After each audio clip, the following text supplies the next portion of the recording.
Ontologia matemática. O que realmente existe no mundo dos números? Vamos lá. Já parou pra pensar se os números existem de verdade? Tipo, eles são coisas que a gente descobre, que já estavam por aí como um continente perdido? Ou será que são ferramentas que a gente inventa, tipo um martelo? Olha, essa é uma pergunta que vai longe, e é exatamente nela que a gente vai mergulhar agora. Então, pra gente começar a desvendar isso, vamos pegar um exemplo bem específico. Pensa aí, o número 127. Ele existe mesmo em algum lugar do universo? Ou é só, sei lá, uma ideia na nossa cabeça? Parece uma coisa meio abstrata, né? Mas é essa pergunta que nos joga bem no meio de um mistério filosófico gigantesco. Pois é, existe um campo de estudo só para isso. O nome é meio chique, ontologia matemática. Basicamente, a filosofia tentando ser detetive. Ela investiga a natureza das coisas, o que é real. E quando a gente aplica isso na matemática, a pergunta é exatamente essa. Números, equações, são coisas reais ou são só, digamos, criações da nossa mente para a gente conseguir organizar o mundo? Beleza, então para tentar resolver esse quebra-cabeça, a gente precisa de pistas, certo? E o mais legal é que elas estão por toda parte, escondidas no nosso dia a dia. Olha só a nossa primeira pista. Curtidas numa rede social. Imagina que uma foto tem lá 127 curtidas. O número está na tela. A gente não consegue pegar os 127 na mão, né? Ele não tem peso, não tem forma. Mas, ao mesmo tempo, ele está descrevendo uma coisa super real. A quantidade exata de pessoas que interagiram ali. E é aí que está um nó da questão. O número em si é abstrato, é uma ideia. Mas o que ele representa, as pessoas, as interações, isso é super concreto. Como é que pode uma coisa que a gente não toca descrever o mundo com tanta, mas tanta precisão? Esse é um dos grandes mistérios que a ontologia matemática tenta responder. Tem uma frase do filósofo e matemático Acelino Pontes que resume isso de forma brilhante. Ele disse que, no fim das contas, nada escapa da matematização. É como se os números tivessem esse poder incrível de se aplicar a tudo, desde o mundo físico até o que é mais abstrato, transcendental. É uma universalidade impressionante. Bora para a segunda pista, e essa é clássica, uma pizza. Imagina a cena, 4 pessoas, uma pizza. Se for para dividir igualzinho, cada um pega um quarto, certo? 1/4. Parece simples, né? Ah, mas é aí que a filosofia chega para complicar tudo. Pensa bem, essa fração, 1/4, onde ela estava antes da pizza ser cortada? Ela já existia, ali escondidinha na pizza, só esperando para ser descoberta? Ou ela só passou a existir no exato momento em que a faca passou ali e criou a fatia? Essa perguntinha boba, nossa, ela divide os filósofos há séculos. E aí o conflito fica bem claro. De um lado tem a galera que segue uma visão mais platônica. Eles diriam, claro que já existia. A forma perfeita de um quarto sempre existiu e a gente só descobriu ela. Mas aí chegou outro time, os intuicionistas, e dizem, negativo. A gente criou a matemática com as nossas ações. O corte da pizza é que deu vida, que deu existência para essa fração. O físico Roger Penrose é um que defende bastante essa ideia mais platônica. Ele diz que tem algo de eterno na matemática. Pensa numa playlist. Se ela tem 50 músicas e a gente adiciona mais 30, o total vai ser 80. Ponto. Não importa se são músicas, livros ou estrelas no céu. A matemática parece ter uma verdade só dela, que não depende do que a gente está contando.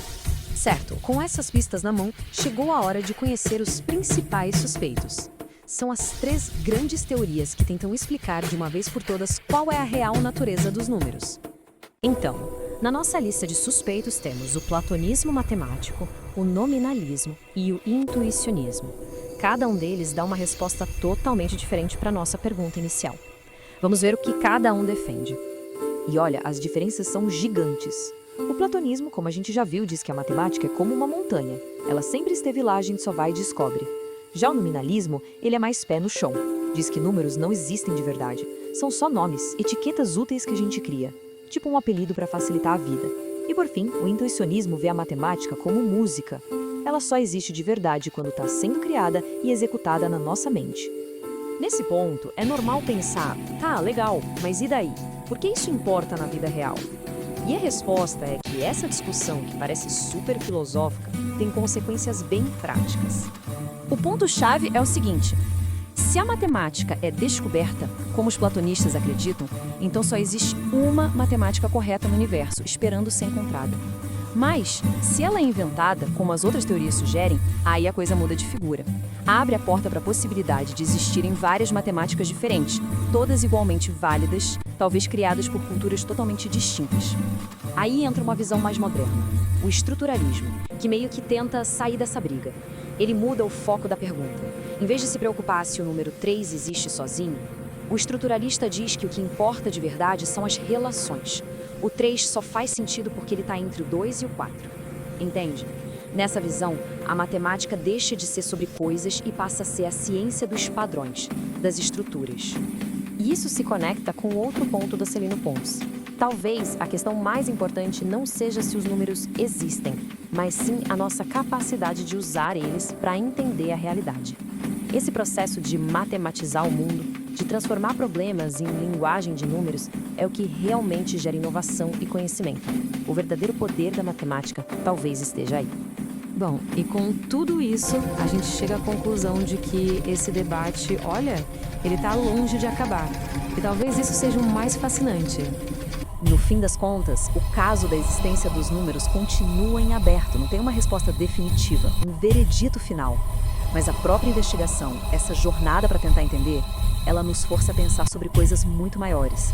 A natureza do nosso conhecimento, da própria realidade e até da mente humana.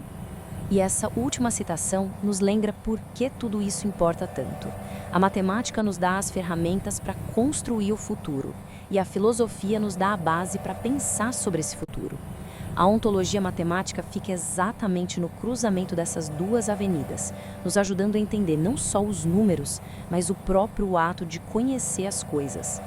E assim a gente termina com a mesma pergunta do começo, mas agora para reflexão. Da próxima vez que um número aparecer na sua frente, sei lá, para checar as horas ou dividir uma conta, vale a pena lembrar desse debate todo.